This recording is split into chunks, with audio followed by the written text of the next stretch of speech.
Hey, Rob here. Just want to make you aware of what's going to happen over the next few days. This is April 19th as I'm recording this video. And so we're planning on, prior to the start of the Athletic Directors Conference, that we will have migrated all of your head and assistant coaches along with your admin personnel from our system I've got on the right to the Arbiter system on the left. Now I'm going to make a series of what I consider to be kind of like comparison videos to show you how we do, remind you how we do things on our site, and then show you in Arbiter where those functions will be.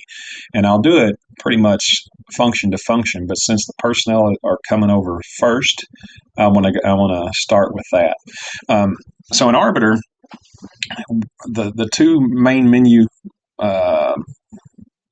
links here we're going to look at are the people link and the resources link. So what's going to happen first when we do this migration? Well, on the people link here under staff, it defaults to staff.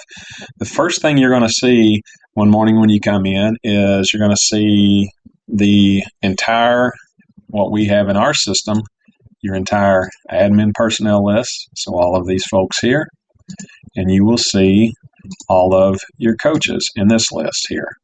And sorry, Tyler, I'm picking on Adair County. Now I get to pick on you in both systems, our system and Arbiter. So you'll see your coaches and your admins on this list. So the way I like to look at this list,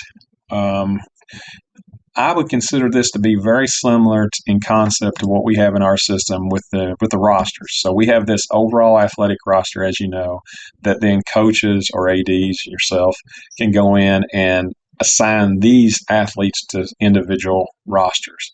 Well, I look at that in Arbiter on the staff page as something similar. I would almost call this your overall personnel roster, so to speak. So when you're building rosters in Arbiter, whether it's and you need to start thinking in Arbiter, you're building a roster not only of players but of your coaches.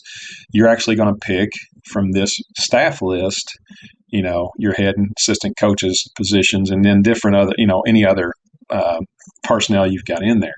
Just wanted to, I think that's a good way of thinking about it. This is basically your overall personnel list. Really has nothing to do so much with team assignments and so forth. Now, this is going to change pretty substantially over the next few, probably again, by the time the athletic directors conference starts, you're going to see, instead of just individual roles here, because you'll see in a minute, both Frank and I are actually assistant baseball coaches, but you're only seeing us as admin assistants. So it's kind of TBD. I've not seen a lot of how this is going to play out here, but it's probably going to be icons, because you can see how this list could get pretty unwieldy and ugly. And something to note as well is I've already heard from athletic directors like, well, how do I change someone's address or their phone numbers, their cell phone numbers? A lot of people put in just 1, 2, 3, 4, 5, 6, 7, 8, 9 for their phone numbers and so forth. Well, I'll show you in the beta system. Right now, you would obviously think you would go here and click on Mr. Ryherd and, oh, well, that's only going to let me change his position. So that's not it. Well, in the new system, and I'll show you here in the beta system, which I have access to for some of the software's already been rolled out, I can now go over here and click this, and I have this nice page here. And you can update all the information you need there and so forth. So I think that's going to be a lot better. So let's cancel out of that. So again, just wanted to show you briefly gotta get back to my right page. Wanted to show you the beta environment and how that's going to work. All right, that's fine, Rob. We got them on our overall staff list, or overall staff roster, as you called it. So how do I see how they're assigned to teams? Because when we bring these coaches, head and assistant coaches over, 12,000 plus active coaches in your personnel, when the coaches, we're actually going to go ahead and in Arbiter, what's called scope, we're going to scope them to the team. We're going to create the team first if the team doesn't exist, and then we're going to use whatever positions and roles they have. So if you got an assistant baseball coach who you've got in as the first base coach, he'll be the first base coach in Arbiter as well. So where do you see that? Well, you remember I said that we're going to work between people and resources here. So under resources, what I like a lot in Arbiter, and I've said it a couple times, I know you probably picked up, I sound like a broken record sometimes, but in our system, when we were training, like if I've ever trained you on the phone or in person at any regional meetings, I always say you kind of start with these three groups here.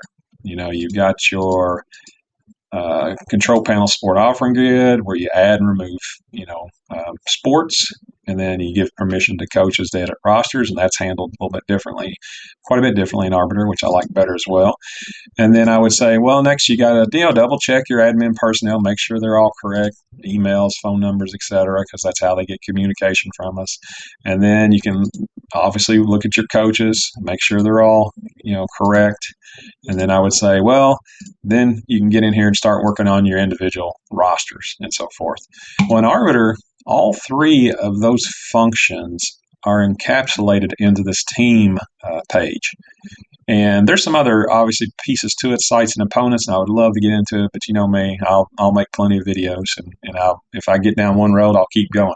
So I want to focus on this teams list. So it's kind of evolved over the past few weeks. So in Adair County, you see baseball through volleyball.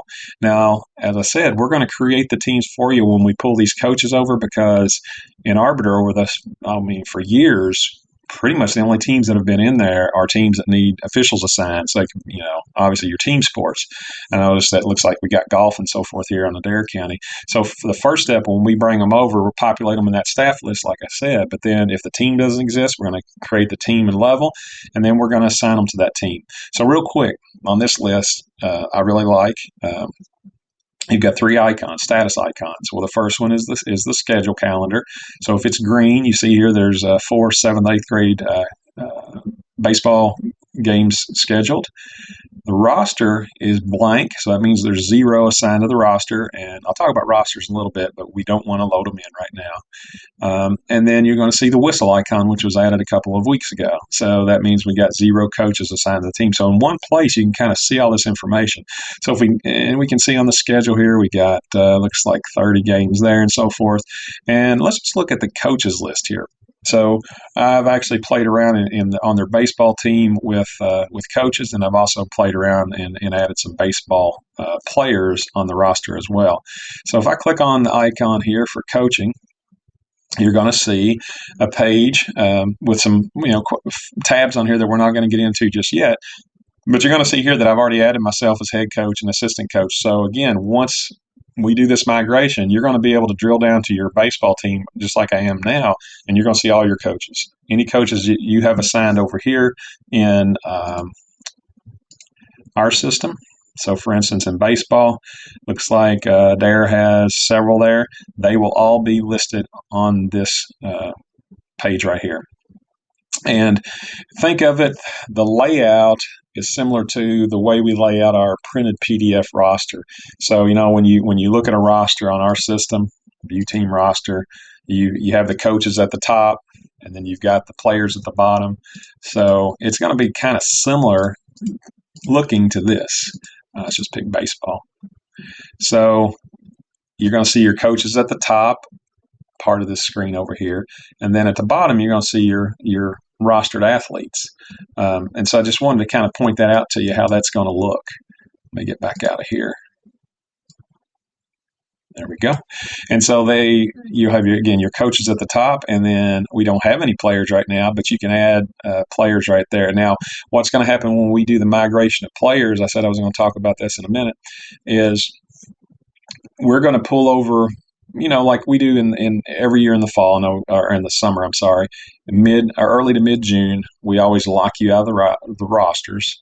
And then Mr. Ryherd runs a routine that promotes all your athletes a grade, removes your seniors, removes the freshman and JV team assignments, and then we give you the option of removing the varsity. Well, we won't give you the option this year. We're just going to put all your varsity, teams intact, but we're going to migrate all that over. So, in probably 2 months, you're going to see not only your coaches here, but also your rostered athletes ready for the 24-25 school year.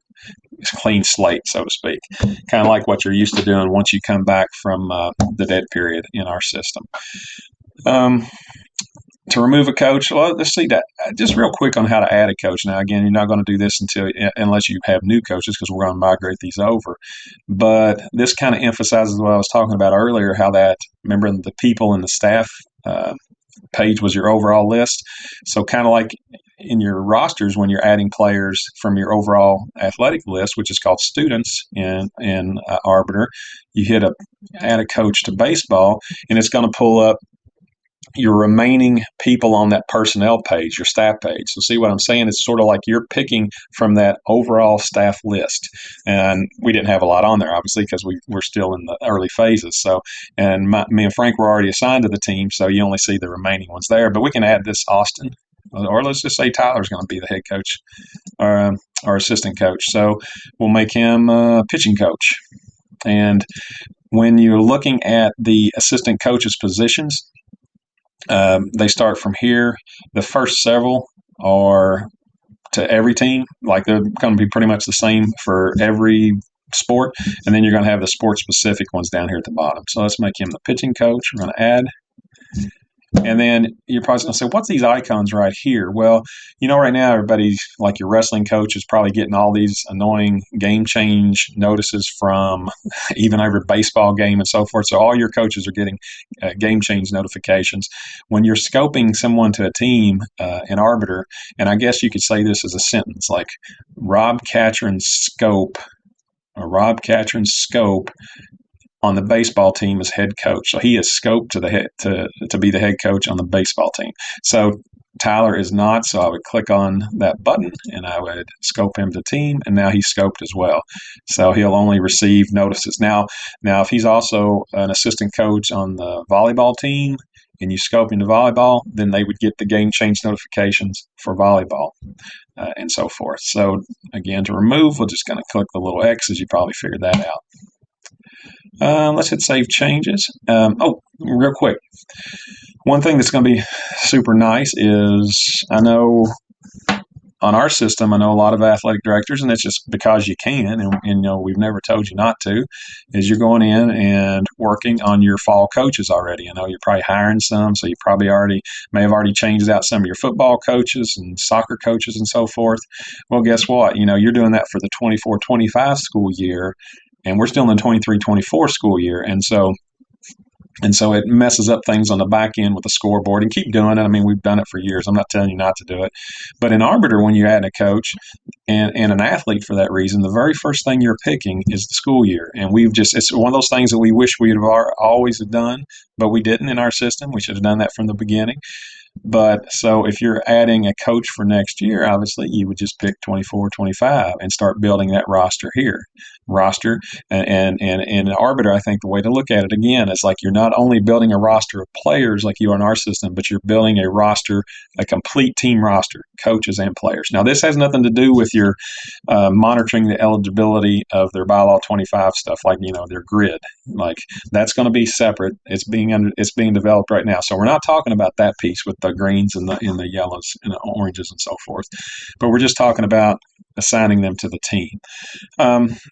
Not only when we do this data conversion, it's just as easy to add 216,000 positions and roles as it is to add 12,000 plus active coaches. So we're actually going to pull over, I believe Mr. Ryder said it was 216,000 records, and now those aren't individual coaches, but those are, some coaches and some personnel have multiple teams they're assigned to. So that's all that data. So we're doing that all the way back to 2010, 11, or 2011, 12. I can't remember exactly. But what you'll be able to do, and I think you're going to like this, similar to the scoreboard, is you will be able to come in here and anywhere back to whatever that year from that date we're importing on. Like, for instance, you could pick 2013-14 and you would be able to see the coaches and the players on that team. So I think that'll be kind of neat. I think people will like that as well. I know we will in the office. That's going to be really nice. And not only will that show up here, but that's going to show up on your Arbiter Live page. And so, your fans and so forth that follow the Arbiter Live page, which is their kind of no-frills athletic website for you that you already have, they'll be able to see those past rostered teams as well. So I think that's pretty cool. I think that's about it right now for coaches. I just really wanted to make you aware. Now, one thing I guess I should close with is how are they going to know they have accounts? In Arbiter, let's go back to the people page. Let's go back to that staff page. In Arbiter, they've got the, when you add a staff member, and it was broken for a while here, and hopefully that's been fixed. When you add a new staff member to your overall staff list, whether it's a coach or a personnel, admin or whatever, admin assistant, once you create their account, they get an email from Arbiter that says, hey, you've got an account now, you need to set your password, etc., which is nice. We don't have that in our system. But imagine if you not only 12,000 some odd active coaches, but I don't know the exact number of coaches we have in our database. It's going to be a ton. Imagine if these thousands of coaches and personnel started getting these emails from Arbiter. They're going to think, is this legit or not? And should I click on this? And so what's going to happen? And it turns out in Arbiter system, migrating it from our database to their database, we don't have that capability anyway. So that notice will come from me or from our office. I will actually send out an email. That way they'll know it's legitimate. It'll probably be from our no reply email account that'll say, hey, look, this is legitimate. You now have an account not only in the KHSAA system, but in the Arbiter system that we're migrating to. And here's a link. And what we'll do is simply send them a link very similar to our system, but in Arbiter system, just send them a link to set their password like this. And in Arbiter, it would be on the login page. So I will send them the link, direct link in Arbiter to say, hey, go here and set your password and you'll be good to go. Something we'll start thinking about as we go is permissions and how you allow certain coaches and certain personnel to do things. And it's quite a bit different in Arbiter, and I really like it. So on their staff page, under roles, so right now we've got what? We got 1, 2, 3, 4 roles like loaded in. Oh, we got 3. We got 2 admin assistants. So when I go to roles, you see I've got, well, what can an admin assistant do? What can the athletic director do? Maybe you've got assistant athletic directors, and then what can the superintendent do? So you as the school admin, as the athletic director, can say, well, I know a lot of you have this. I talk to them all the time. Some they have district admin assistants that do some of this work for you. So this is where you would go, and I like this, and I'll explain why. Because in our system, we had a very kind of finite list of personnel that could actually do anything. So in other words, a lot of these people on your admin list, they don't have rights really to do much. Obviously superintendents, principals, and ADs do, but you get past that and they really don't have a lot of rights. Well, in Arbiter, it's not really limiting you that.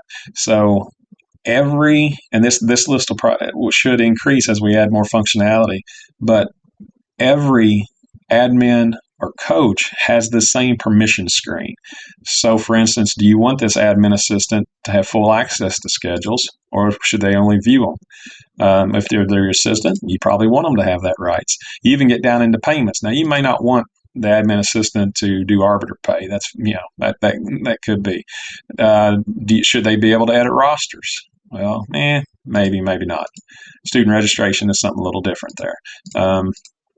But I like that, because if you've got some personnel in your building that you want to give rights to do things, have at it. It really doesn't tie you down like it does in here, these certain particular roles. Like we had that data coach that we had to add to the assistant coaches positions if you wanted your coaches to be able to edit schedules, rosters, and everything. One here, just, you pick assistant coach and you can enable and disable what you want them to be able to do. So I think that's nice.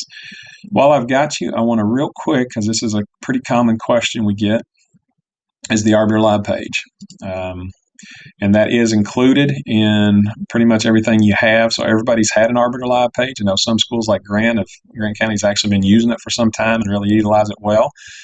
But it's your athletic page, and this is where you can go in and set some things. You can see in Adair County, we had already uploaded every school's logo, but I'd dropped in some websites that I found for them, and this is what populates on your live page. Now, this screen is going to will have additional fields as well, and some will be where you can enter them and where you cannot.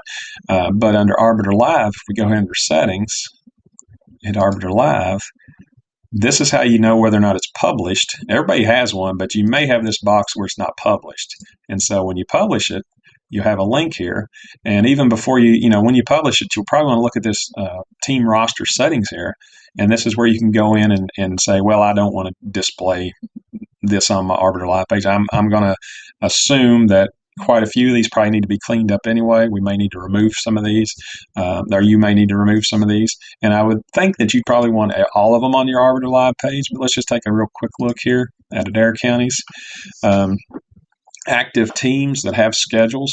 It's pretty nice. You see these links that I put up there from where I had loaded in. You've got a calendar view here that you can see, and you get summaries, you can get details. It's nice. You hit the day view again, you get the month view again. Team views is what it's going to default to. And if you hit show all, you can see all these teams. Well, we had golf. So there's I really think that to benefit to your fans and so forth, I think you will probably end up adding your individual schedules in there. That's up to you, but it would be kind of nice. I know Grant County does. They have golf, tennis, so forth, that loaded in. But let's go back to active. So this is where a fan would go in and actually could follow the team. If they hit follow, they just got to create a little account here. It's just a follow account. So I'm not going to do that. You can schedule practices. I know a lot of areas of that you've got to have that. You can print we can print a schedule. Kind of shows up like sort of like a PDF of ours, similar to ours. You can also look at the roster. No roster right now, but remember, once we import all this stuff, you're going to have rosters all the way back to the dates that I think 10, 11, 11, 12, whichever one it was. Sorry, but you can fans would be able to click on that and actually print rosters or anything they need to do there. So I think that's kind of cool. Let me see if there's anything else I wanted to show you while I have you. I don't think so. Scores will show up here as well. Obviously we haven't been entering scores in Arbiter, but they will be entered.